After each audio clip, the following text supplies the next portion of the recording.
Good morning. Good morning. Come on, come on. Let's have a conversation. Going live this morning. Come join with me. Let's talk some real estate. Let's talk creative finance. Sorry that I missed the live yesterday. Quite a long day, and I'll tell you about it here in a little bit. But come join. If you got any questions about real estate or creative finance, you can put it in the chat. I'm also open if you request to join the chat. We can have a conversation. But let's get started. People will join in as we get going. Sorry that I missed the live yesterday. Long day trying to finalize some details, and then in the evening I was wiped. It was one of those days where you just put yourself to sleep early and try to recoup better. So look, let's get talking. I want to talk about one little thing before I start answering some questions. So if you've got questions about a deal you're working on, if you've got questions about something about real estate, something about creative finance in general, again, put in the comments, and then I'll start getting to those. So I want to talk about why I got into real estate in the first place. And some of you have heard this, and so I really want to encourage this. So many people, they think, let me get into real estate because they think, I want the luxury car, I want the flash, I want to be a bajillionaire. It's this idea that it's excess, right? What drove me into real estate was not that. That's not me. That's not my personality. I mean, I drive a Toyota, and at the end of the day, that's not my drive. What ultimately got me into real estate was in my early 20s, I started witnessing a lot of things in my life. And ultimately, I had this reaction where I wanted independence from being dependent. So I wanted to be independent from depending on, one of the first things was I want to be independent from being dependent on the government. Meaning, I remember working at the marina, and I saw people who, they weren't a fixed income, Social Security, maybe disability, something like that. And it was not making ends meet. And I just knew, I said, man, I'm in my early mid-20s.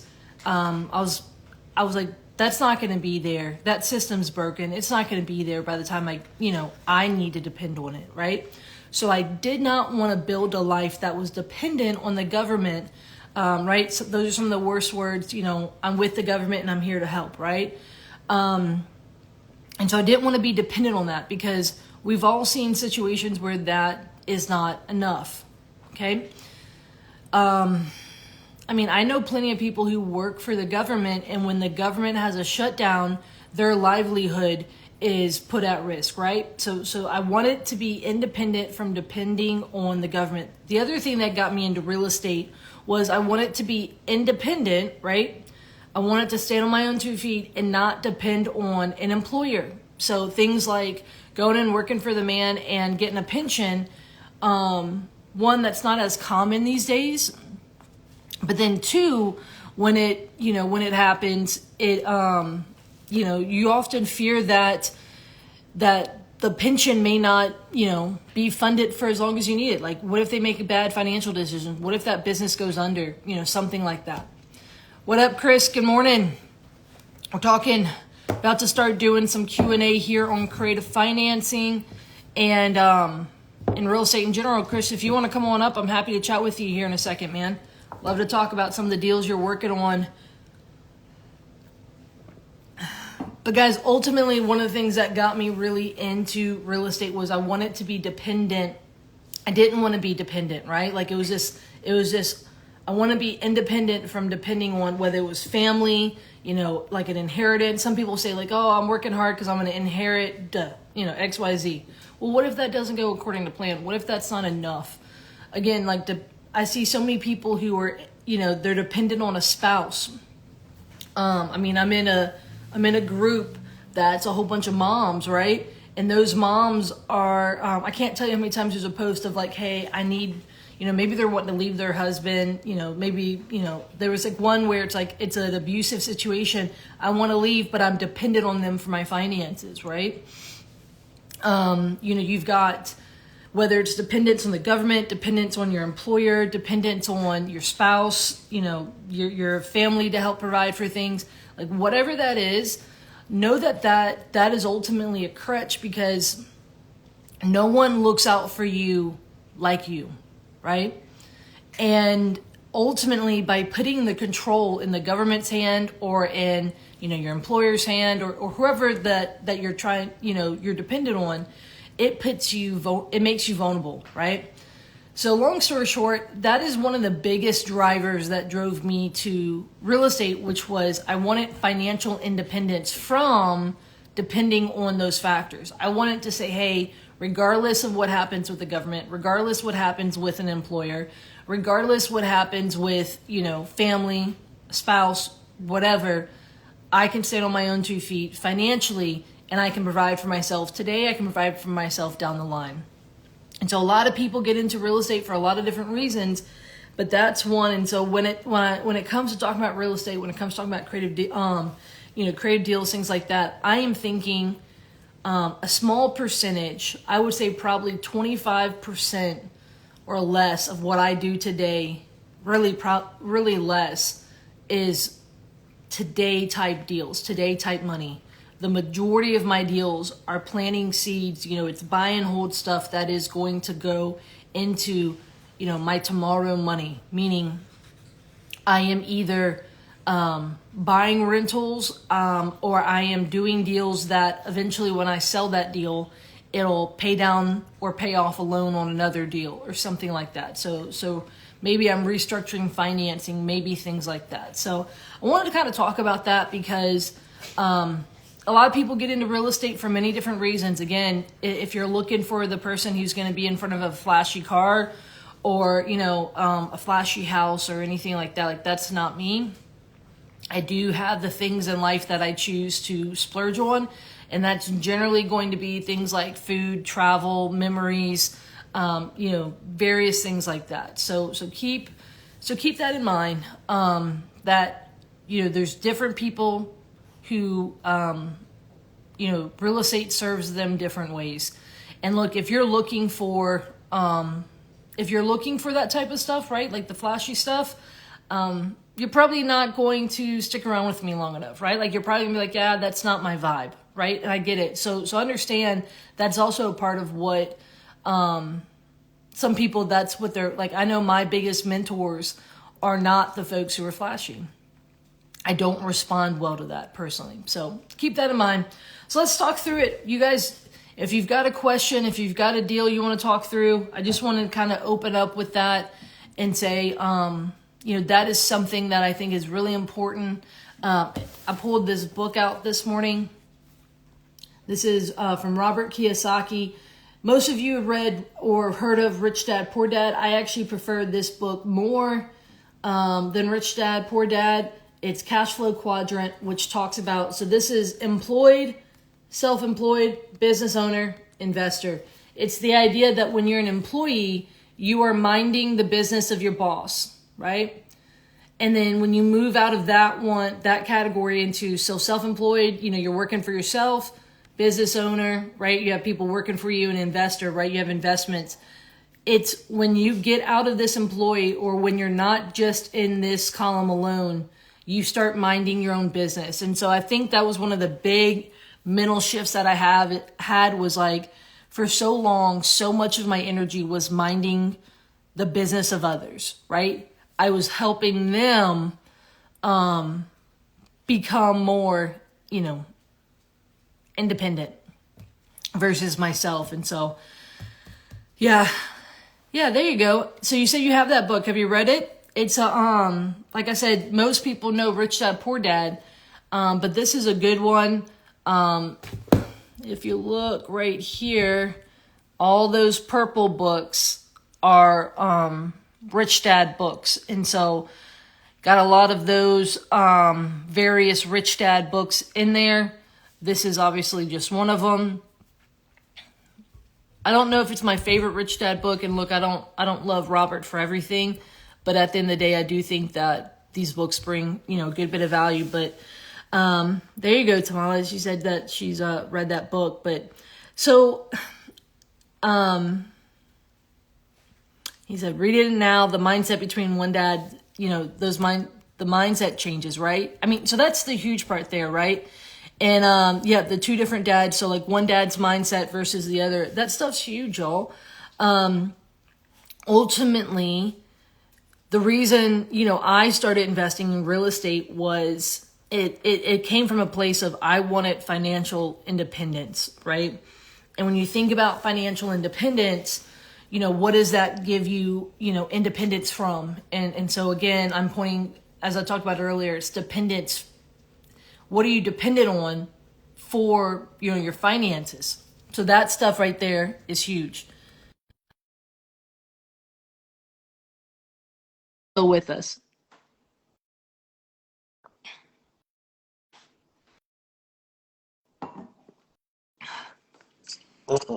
What up? What up, my dude? How's it going? Hey Courtney, how's it going? It's going good, man. I Tell the people who you are and where you're at. 100%. I'm Chris Monroe from St. Louis, Missouri, creative real estate investor. Started wholesaling back in 2018, and now I just like to help do deals with others and grow the portfolio. Well, there you go, dude. So how's business been lately? What you been focusing on? Yeah, I've been working on some really creative stuff lately. Been stepping out of the comfort zone because, as you know, real estate never really ends. You never can Mhm. master all of these strategies, all of these techniques. It's just one of those things you have to get in there and really do it to really know it. We actually just bought a house. We had a seller. We were going to give her $100,000 down, but we gave her $100,000 down from a loan. Put the seller in second position, and we're doing a little rehab on that house now. So that was definitely something different. That most people say you can't do that with the loan. You can't put a seller on as a second. All the things they tell you can't do. When you start digging Mhm. and reading those books, like in your library, there you find out you can do a lot of things. So that's Right. exactly what I've been working on. So that's funny. I have a very similar deal right now. What type of loan did you put in first? Was it like a private loan? Was it a DSCR loan? Something like that? Yeah, it's a DSCR loan. It's just a 1 year loan. And Hmm. so we put the seller in second position. And they really don't like that. Lenders don't like anything. That's full disclosure. They don't like you doing nothing out of the Right. ordinary, but there's always a loophole to the loophole. And so we were actually able to get it closed. And so we're almost halfway done with the rehab now. That's fun. And then now, what's your exit going to be with that one? Are you keeping it? You flipping it? Yeah, we're actually going to keep that property. So this is an unusual house. This house has 3 levels. It's originally a 4 bedroom, 3 bath. We're turning it into a 5 bedroom, 4 bath, 3 separate levels, like 3 apartments. It's set up as a house, but it has 3 separate entrances. So we're going to make Well, 3 separate, uh, I guess, midterm rentals out of it. okay. All right. Well, cool. Yeah, I gotta love that, man. Yeah, no, I am under contract right now with a deal where it's a large down payment, and seller finance in second. And so, um, but I'm pretty sure I'm gonna be able to get private money for the first, and then keep the seller finance, but get like 10-year 10-year, like 30-year with a 10-year balloon private money in first. And so that was what like half of my conversations were about yesterday, was starting to finalize who's going to put the money down for that and all that. So Yeah, and the thing I love about having these different levels and tiers of having them in different lien positions. That second loan we have is 0%. I always advocate for 0% principal payments only, and people don't realize the power of not having any interest, just principal. mhm, You can pay that thing down way faster. It's exactly. less stressful, and then the only mistake, I don't even know if it's a mistake or not. I don't know if we will be able to do a substitution of collateral. I know you like to do those. I don't know if we Mhm. can do that with this particular deal or not, but moving that second loan to another property, since it's such a favorable terms and you can't get that in the open Yeah. market anywhere. Other than that, I think it's a perfect deal. Yeah. Yeah. you can, if it's built into the paperwork, that's one of those things I always build into my seller finance paperwork. Hmm. Because like I have one that I actually haven't decided if I'm going to. I've got to call a guy later today. I've got a handyman who's in a situation that is, he might lose his house, and he reached out, and I'm like, well, look, let me see if I can, pitch you into something, and help you. And it's a complicated situation, like they always are. And the property I would put him in, um, you has some good seller finance debt that eventually, if he paid me off, I'd want to not pay off that debt. I'd want to move it. And that's where you take creative financing and go those different levels, Hmm. right? And so, what are you seeing in your market right now? Because I know that you do. Are you still doing cash deals and creative deals? Like what are you seeing in that front? Yeah, 100% cash deals. Still doing wholesale deals from time to time because there's properties I know I don't want just looking at it. I don't really like dealing in very cheap properties like under 50,000. I Hmm. really don't. I'm not a fan of them. I know a lot of people love them because it's like, oh, it's so cheap and so affordable. It's tiers to this stuff. When you start looking at something, in the 150 to 200 and up range, it's a different kind of clientele, different Yeah. type of neighborhood, Right. different type of thing. When you're dealing with the low, like, oh, it's only a $20,000 house. Yeah, we can buy them. Yeah, they're affordable, but you get the other problems that come along with dealing with very, very, very low tier real estate. And I know every market is different, and I'm just using those numbers just as Yeah. what it is, because we can buy houses in St. Louis for $20,000, $30,000 pretty easily. But you get the Mhm. problems that come with that, the neighborhood Right. that comes with that, the crime that comes with that, the stuff that comes with it. So it's like, Right. do you want to be able to sleep easy at night knowing that your tools aren't going to get stolen or somebody's not going to break in and steal the water heater or, just the silly stuff that comes along with real estate, the dark side of real estate that Sure. nobody likes to talk about. Those type of deals Yeah. I try to stay away from and just wholesale them. But I am buying creatively. I've been growing my private lender list. I know you love talking about those private money lenders. Makes a game changer because you Yeah. can pull the trigger on any deal you Yeah. find. No, and that's huge. It is huge. Yeah, the cheap deals, I've seen a lot of people go broke chasing cheap deals because they just think, oh, it's a price tag I can afford. It's got to be a deal. I mean, look, I've seen properties for $10,000. No, I had a property for $5,000 that I was like, I so this is crazy. A commercial building for $5,000 that Wow. I was like, I don't know if this is a deal. And what but so the crazy part there was there was a lot of things, you know, maybe it might be one down the line I regret not just, spending the 5,000 or whatever, but it was in a dead town, right? And so in all like so much of the other guy who had bought a handful of it was just using it as storage. And so it was one like there's no comparables like to get it appraised. Oh God, like it would not have any. Your everything was a guess. And so, but I see, and that's a town. It's a town near me that the running joke is the entire town is inner city because it's Right. it's not big, but there's a ton of crime. It's like you can buy a nice house, but if you throw a rock, you'll find five abandoned houses. So Mm, but everyone loves that. Like investors are like, should I invest there because you can get a duplex for 7,500. You can get stuff like that, but your rent is $400, $300. mhm. Um, but a water heater is still $1,000, Easily. regardless. Yeah, like regardless of the size. Um, but yeah, so I hear that. You attract the tenants. I want to hear your answers on this one. And is creative finance a good way to start as a first time investor with little to no money? And does it only work for buy and holds? Creative finance can work for any type of exit if you understand creative finance. I've wholesaled or assigned creative finance deals. I've purchased creative finance deals.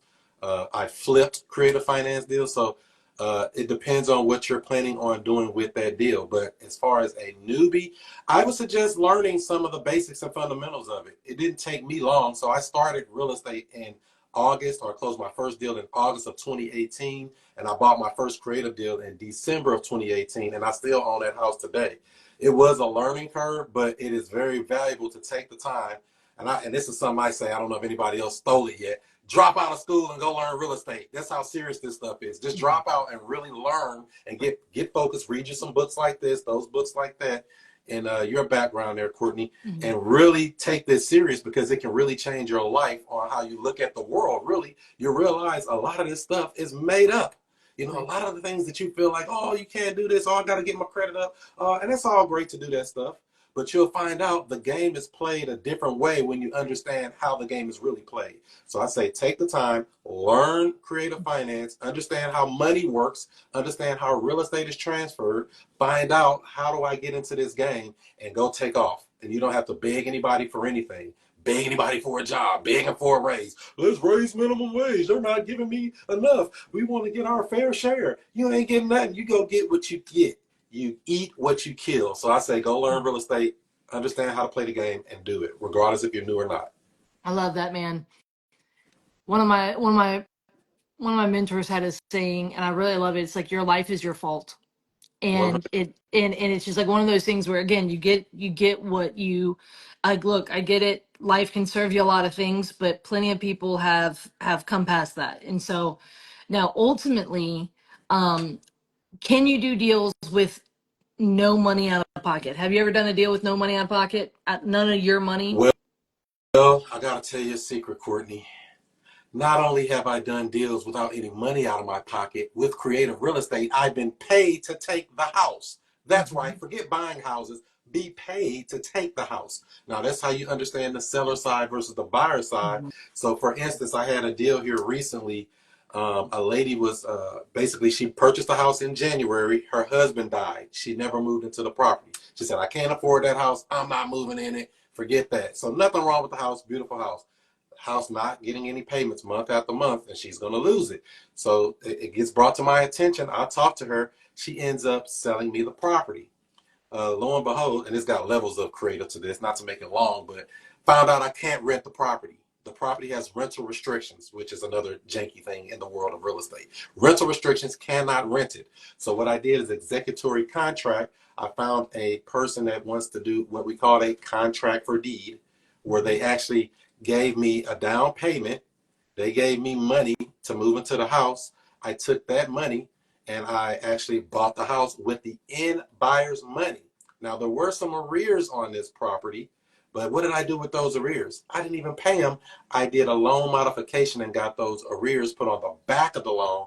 Therefore, all and behold, I got a free house. Not only free, I was paid to take the house, keep the profits, cash flow it, and the loan modification even reduced the monthly payments on the property. Now it's going to cash flow about $700 a month on a property I have no money in, on a property I have no credit. I've never qualified, never pulled W-2s, tax returns, bank statements, any of that stuff they tell you must do. And I get a passive cash flow on a property right here in sunny St. Louis of about $700 a month.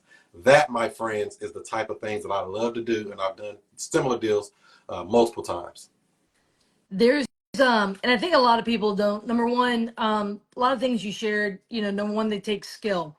And skill is that knowledge, so it's learning about it, but then learning how to apply it, like how to go out and do it. And so if all you're learning is mindset stuff, like you need to learn like the technical, right? And I think that's important because ultimately that's where the rubber hits the road, right? If all you're talking about is goal setting, if all you're talking about is, how do I get motivated and stay motivated, like all that stuff, that's not going to make, like, yes, that's important, but it's not going to be how you actually go earn money. It's going to be through learning how to structure a subject to deal. It's going to be, how to, whenever, hey, if there's rental restrictions, learning how to find out that part in due diligence, and then how to pivot into a contract for deed, stuff like that, if you can't. So those things are important. A lot of people, they get into real estate, but then they lose money because they don't know how to. For example, they'd go in and buy that property where the numbers only worked if they rented it. And then once they found out they couldn't rent it, they're like, oh no, I'm going to lose all this money, because they don't know how to pivot. They don't know how to, protect themselves or do due diligence, stuff like that. So yes, you can get into real estate with none of your own money. There's absolutely times where you can get, go to a closing, you get a property, and absolutely you can walk away with money as well. but there's also times there that your exit strategy will demand different things of you. So like, for example, with a rental, owning rentals with no money. My first few rentals I bought subject to, but I bought a whole bunch of them from one guy at one time. I was Uh-huh. like, let me get into rentals and buy all these rentals that this guy had. And so great, I got into it with little to no money. I remember it was $4,000 that I had to bring to the table. Hmm. So little to no money, right? A lot of people it's 4,000 is attainable for a lot of folks, right? I got into it, but I had inherited tenants that were not vetted tenants and the properties needed work. So then eventually when the tenant stopped paying, who had to pay, right? Or You. when the plumbing busted, when that happened, who had to pay? Me, right? And so, but that was because I kept the exit strategy as a rental. I should have, bought them and sold them on something like a contract for deed. In Louisiana, we call them a bond for deed. Um, something like that where the repairs, like where there's a little bit more responsibility of, the other party. Yeah. It's not just a tenant where they're dependent on me for a lot of things, right? And stuff like that. So when you're get started into real estate, you may, depending on your skill set, you may have to put, more money down. Um, but the better skill set, you might be able to get into deals. Like, for example, you might be able to find private money or be able to line up your exit strategy right when you're closing so that there's not a lapse in where you're having to bring money, but, stuff like that. 100%. And so the money part, yeah, that's going to depend on skill. And so, is it a good way for people to get started? Absolutely. But don't let it be something where, hey, I don't have like, real estate's one of those things. Can you do real estate without, having, using your own money? Yes. But real estate does require money. And if anyone ever talks about there not being, no money involved in the deal, like, hey, I got this deal for no money, it's because someone else's money was involved. And whether it was, again, like you were talking about, your exit strategy was lined up that helped pay for things, whether it's private money, things like that. So it's going to come in a form of some skill of some even if you get a seller finance deal with zero down, and you're direct to seller, there's still closing Yeah. costs, like there's still, things like that. And the crazy thing, Courtney, guess how many houses I bought with something simple like this called a credit card? People don't even realize you can pay your closing costs, whatever little $4,000, you can swipe a card Mm-hmm. and you got a house. They say you can't buy a house with that. But these are all strategies you learn how to do over time when you take this serious, when you actually get in the books, get in this training, because you got some training or something coming up, right, Courtney? Or you I already just done? finished it. It was August 17th, and where, just the workshops, I do a handful of them a year. Yeah, and that stuff makes a difference. Those workshops, that's going to get you more than what you're going to get just from these live streams, because we're just throwing stuff out there, and you're like, what? You can do that? Oh, Mm-hmm. wow, I didn't know you could do that. And come to find out, you can do pretty much everything when you understand how to structure deals, how to find deals, how to actually implement all these skills that you've acquired over time and actually do real estate. And there's nothing stopping you except for who? You. Don't stop yourself. Go do it. Exactly. And I think look, again, the difference between the deals I did when I got started to the deals I do today, it's really my mindset and my skill set. Uh-huh. And there's like, look, the way that I funded deals in the beginning, it looks very different now, right? And Uh-huh. I, they said, I agree. I don't know anything yet about creative deals. I'm an agent as well, but I'm a newbie. I mean, great. That is a great. You're right where you want to be, where you're learning and then finding ways to put that into And you action. destroy all the other agents in your market because you have a skill set. I mean, so just to be clear, when you're an agent, they're almost automatically going to trust you. Customers, clients, sellers, people in real estate or dealing with real estate problems are going to automatically trust you. When you have the skill set to help that person, Mhm. that's going to separate you from everybody else that's in the market. Like, bring the problem to them. They can solve anything. You would be amazed how many people come in my inbox and say, hey, Chris, I got a real estate problem. I don't know if you can help. I always find a way to help. And that's how you grow your network. That's how you grow your bank account. That's how you grow your portfolio. So, all right. So we've got a question here. All right. So I was under the impression that only the original owner could do a loan mod with the intent to occupy the property, or are there caveats to that rule? I've got my thoughts on this, Chris. If you want to share yours first, and then I'll go. Yeah, so one of my biggest things is get in really good with the seller. My sellers trust me. If I say jump, they're only asking how high.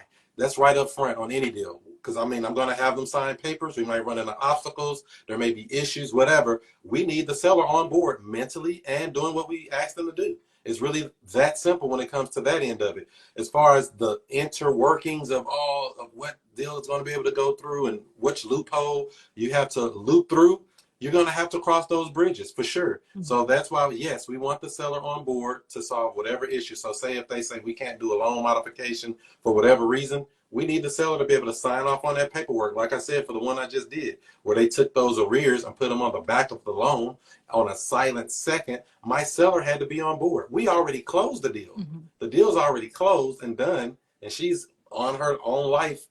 And we still got the loan modification approved and sent over. And so the paperwork was mailed in. And once that takes full effect here on October 1, we'll be in the clear and don't have any arrears, and we get to do this deal. So my biggest thing is get the seller on board, because we don't know what obstacle we're going to come across. Mm-hmm. That was a good question because it's technical. So when it comes to a loan modification, that is a lot of times you're going to have to apply for it to some degree with the lender. Sometimes I've seen a no doc, so like they're not looking for documentation and to support the loan modification. The number one thing with a loan modification is, and I say this to everyone when I talk about subject twos, with a loan modification, you've got to make sure that the paperwork does not say that the owner will be occupying the property. If they sign off on that, but they're not intending to occupy the property, that is where you get into what's called mortgage fraud. Uh-huh. And so one of the big things, so not every loan modification has that language. They can talk with the lender and say, hey, look, I do, say, hey, I'm not intending to occupy the property, but I am wanting to, get my loan current. And they may say, hey, well, we need you to make, 3 payments, 2 payments, 1 payment, whatever that looks like. And then they will grant the loan modification.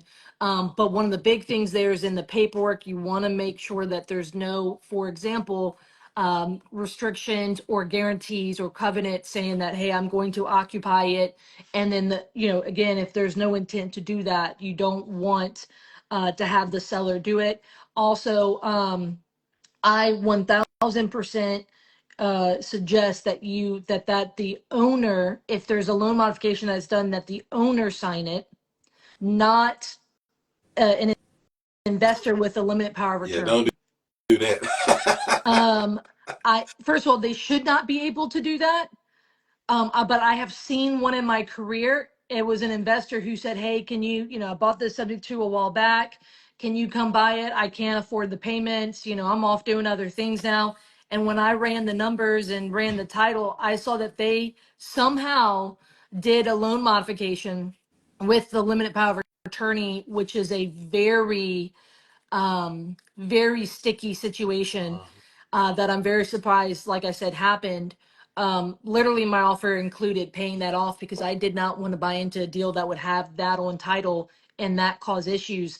And he didn't like the offer because it was, less money to him. I was like, look, I want a safe deal. I don't want just the one that you've got. So, and so those things are important. It's, hey, what, banks offer plenty different, workarounds and things like that, but you want to make sure what the paperwork says. Great question. The paperwork makes the paperwork.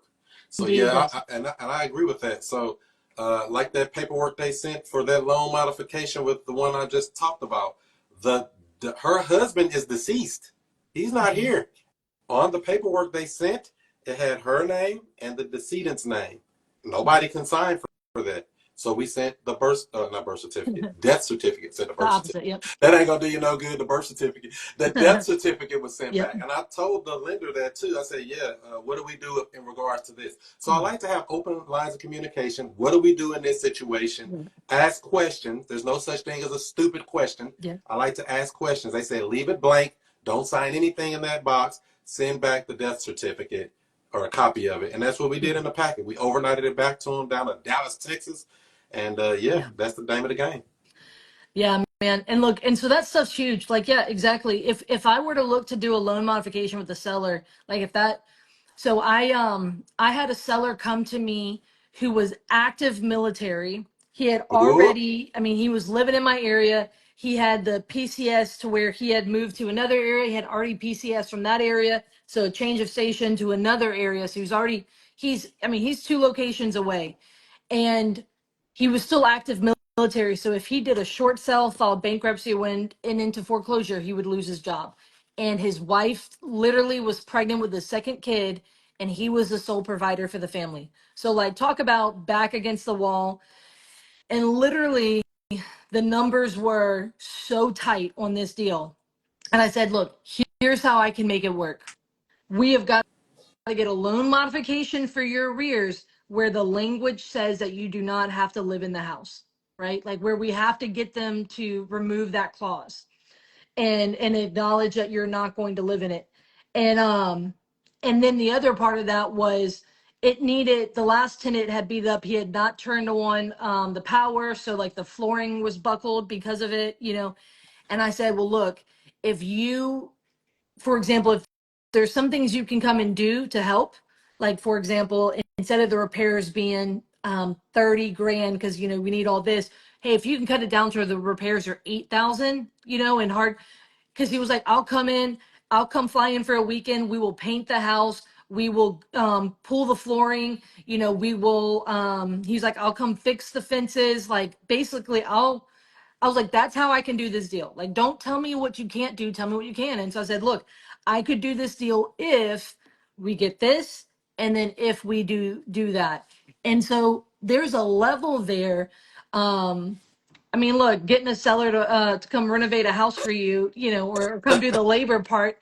I mean, that's not in anyone's, you know, book about, you know, how to renovate a property. That's the creative part. It's we're not bound to it looking, you know, any certain way. It's again, it's don't tell me what you can't do. Tell me what you can do, and then go from there and figure out what's agreeable between parties. And as long as it's legal and something that can, you know, physically be done, I mean, the sky's the limit.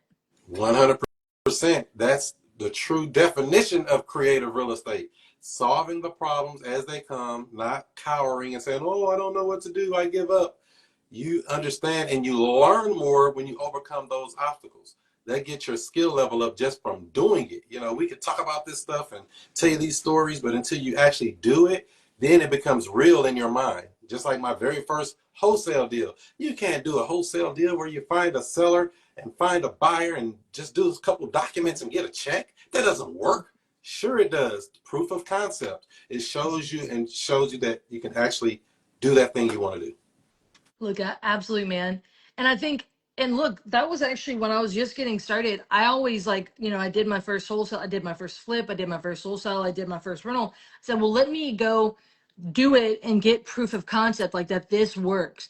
When I did my first wholesale deal and made 7,500, I was like, I remember I closed on it on Good Friday, so I couldn't go cash the check. Like, you know, I could, but I just remember being like, it's a Good Friday. I just remember thinking that. Um, and because I was like, are you kidding me? Because at that point I had been flipping up to that point, and so to get, you know, a check, I mean, I got that check in 30 days or less, and so I was like, are you kidding me? All my flips took easily 3+ months to get paid. And a And whole lot of drama and stress to go with look, exactly. These gray hairs didn't come on their own, you know. So, but yeah, man. I mean, I think that's huge. And but then here's the thing: is once you have proof of concept, that's when you want to let your actions compound. You want to keep staying in that lane and doing. When something works, you say, okay, let me put some fuel on that fire and do the same thing over and over and over again. And this question comes back from what somebody asked a little earlier, Courtney. Where do you think that people should start? Should they start wholesaling? Should they start flipping? Should they start development? Should they start with a real estate license and work the retail side? Mhm. Where should some new person coming into this real estate world really start at? Chris, that's a good question. And I think a lot of people have a different view on this. Mine is it depends on your goals. Like if your goal is, for example, to own a restaurant, like a brick and mortar restaurant, um, should you, some people may say, hey, start a catering business out of your house. Well, the process for a catering business is very different. The clientele for catering business is very different than like a restaurant. So sure, could you get some skills from it, but is it going to apply? I don't know. Right. Like it's one of those things where it's a lot of times people say, "Hey, I really want to have rentals, but I don't have money, so I want to go flip." Right? Well, what skills are flipping going to get you? It's going to teach you how to rehab, right? Mhm. Like things like that. But okay, well then do you want all your rentals to be properties that you rehab? Like that's and so really it's going to depend on your goals. What do you want? And then I would encourage you to take a path that gets you skills to what you ultimately want. Most people do something else only because of money. Well, I'm like, well, if money is your issue, for example, let's just say you want rentals. Well, don't go do all these other things because I promise you those other things take skill and effort to get that money. Mhm. Like wholesaling is not rocket science, but it's not easy. Mhm. And in the sense that it's simple, but it's not easy. Right. And so to get you might be able to get one check, but to get a whole bunch of checks so that you can actually go buy a house or something like that, that takes effort because that's a business side, right? To get the actual business side of the money, you've got to build out the business and all that. Well, if you're going to put the effort to build a wholesaling business, then I want that to be by design and not by default. I want you to do that on purpose, not just because you don't have money to buy rentals. If your only issue is you don't have money for rentals, then learn the money Right. problem, solve the money problem, learn about creative financing, learn about private money, learn about bank financing, all those things, and then go get rentals. So if you want to get started, like, so if that's your main goal, is then go work with a property management company or go, do something like that. Figure out the money problem. I'm a big fan of not taking the scenic route to your goals. It's just instead of saying like, oh well, most people it's I don't have money, so let me go build a business that creates money so that I can then come back to my goals. I understand that, but most of the times I guess I'm just more, well, why don't you just tackle the objection? Right. So what do you think about it? Yeah, I agree 100%. I mean, why are you going all the way around the block to go around the block? It just really makes sense to go for that thing you want to do. Because when it comes to that, I think everybody should understand wholesaling. I don't necessarily think they should stay in just wholesaling or finding deals and assigning them to other people. But that thing called wholesaling will teach you some skills that you're going to need eventually, not even just in real estate, in life. It'll teach you marketing. It'll teach you communication skills. Teach you rapport building. It'll teach you some things that you're going to need throughout this business and even other businesses in the future. So I think it is a powerful thing to understand the basics and fundamentals of wholesaling real estate. So that's where I would suggest most people start. And here's the thing is like regardless of wherever someone is, because look, someone might be working 80 hours a week right now and they're like, hey, I want to get started in real estate. I'm like, hey, you've got to define how you want real estate to serve you. Because if Mm, you already have a very demanding job, I don't think, if your goal, for example, is I just want to have a retirement. I love what I do. I work 80 hours a week, but I want a retirement. Okay, well then learn how to leverage your job to get rentals, right? Or to do whatever. If you're like, hey, I want to get out of my job, well, then you need to learn how to get today money that replaces it. So whatever that is, but don't let where you're at right now escape you. You're still giving time, and time is the most precious, the most finite of it all. So then learn a skill set wherever you're at. And so a lot of times I have people here like they dread their 9 to 5. And like I mhm. get that. I'm like, but don't leave that place without a skill set.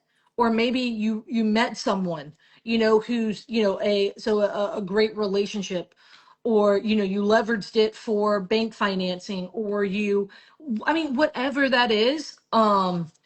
That's one of those things where it's like a lot of people are constantly saying, hey, well, this is where I want to go, but I'm not quite there yet because of XYZ. Well, get working on eliminating the XYZ. Like if it's an objection, if it's a whatever that looks like. And so again, it goes back down to a lot of people are like, oh, well, I don't, it's all these buts, like, oh, I can't do that, oh, well, that must be nice, but I don't have, You're you lucky, know, Courtney. You're just lucky. man, look, the harder I work, the luckier I. Come on with it. And that's the name of the game. So, there's people sitting up with two or three or $400,000 in a savings account doing nothing with it. Learn how the money works. You. If you go to any city in America, Mhm. what do you see downtown? These big buildings, probably owned by a bank. Yeah. Bank Yep. of America, U.S. Bank, all these banks. They got all the big buildings because they're lending out money, probably your money, but lending out money. Understand how money works. Being a lender can be a passive way to get into real estate without having to swing a hammer, manage contractors, deal with all this stuff. So I always say partner with good quality people like you, Mhm. Courtney, like me, Chris Monroe, and go and do the show for sure. Well, and I think that's huge because so many people live in what they lack, and I'm like, no, no, no.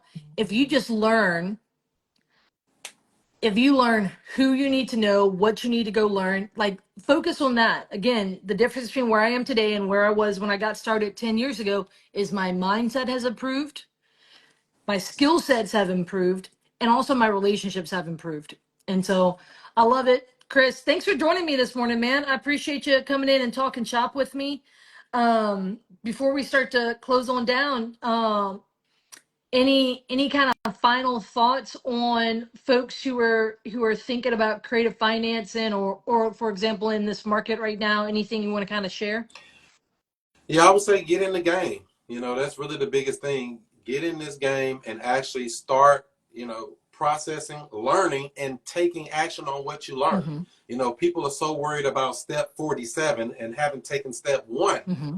What do I do if this happens?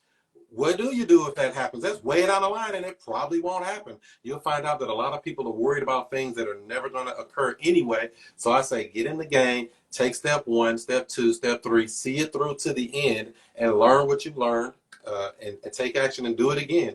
Rinse and repeat. And before you know it, you'll have a whole portfolio of real estate just like me. And I've never qualified for a loan. I've never showed my W-2s, tax returns, bank statements, any of that to buy real estate. And that's the barrier of entry that I hear a lot of people say, I don't have the money, I don't have the credit, I don't have the job. I've never shown any of that stuff to buy houses. So it's not required, ladies and gentlemen, but your skill set is required. Yeah. Get the skills to pay the bills. Thanks again, Courtney. Don't forget to follow me on all social media outlets at Chris Monroe STL, and we're going to do it well. All right. Thanks, my friend. It was great talking with you. Great chatting with you this morning, man. Have a good one. You too.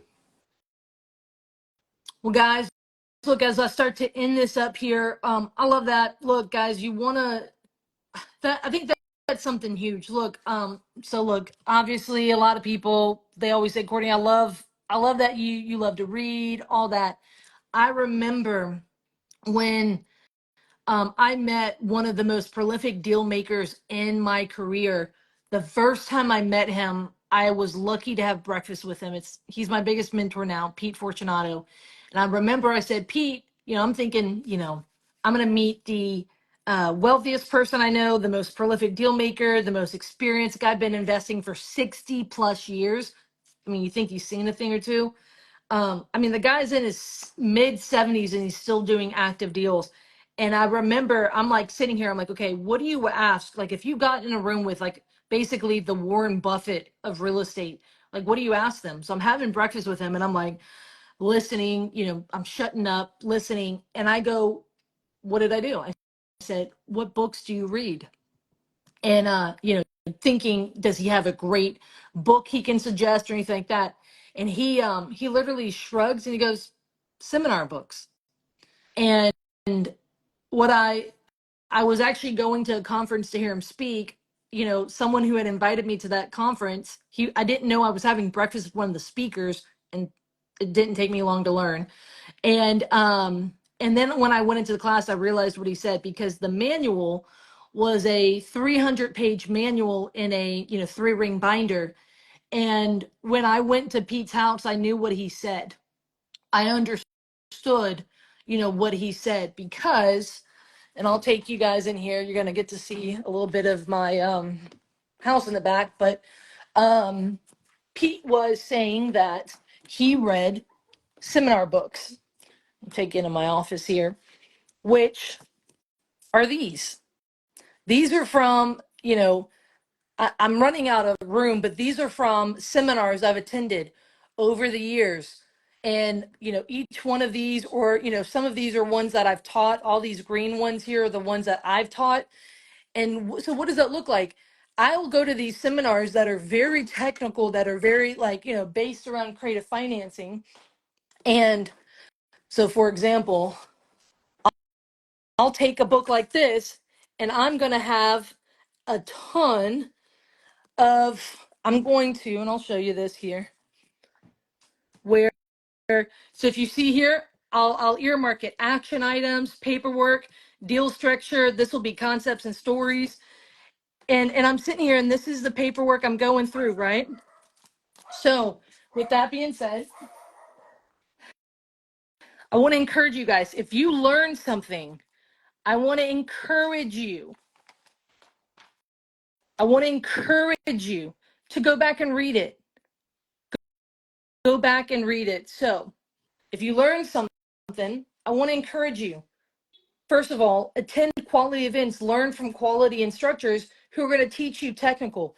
I love, again, my mentors who have been doing this for decades, they taught me that the seminars, they gave me the expectation. If I'm attending a seminar, you're going to get a manual. So then what do? I have go through those manuals, but now when I teach classes, like this is the one that I just did. It's got stuff coming out of it, which was safe subject to deals. And, I'm working on building them up. It was 134 pages. And there's a level there now, because I want students to have a bookshelf like this, right? Where it's paperwork, where it's case studies, that they can pull it out. And so, guys, get in the game. But I also want to encourage you, look, go take action. That's, I think, one of the most important things when I attend a class is this one up here. Because this is how, maybe it cost me $2,000 between the conference ticket, the hotel room, food, flight, all that. But this is how I make that money back. This is how I get closer to my goals, right? That is huge. So look, I missed my live yesterday, so I'm gonna double up either today or tomorrow. But thanks, guys, for joining with me. My friend Chris Monroe joined today. That was a nice treat. That was unexpected. You never know what you're gonna get on these lives. So thanks, guys, so much. Hope you guys have a great rest of your day. I'm personally excited because today is Saturday. I'm usually on the radio between 11 and 1, and LSU is playing, so we got preempted. So that means I have the day off. But I'm not going to take it off. I'm going to just go do other things. So, all right, guys, have a great one. Thanks for the questions today. Thanks for the conversations, and I will talk to you guys soon.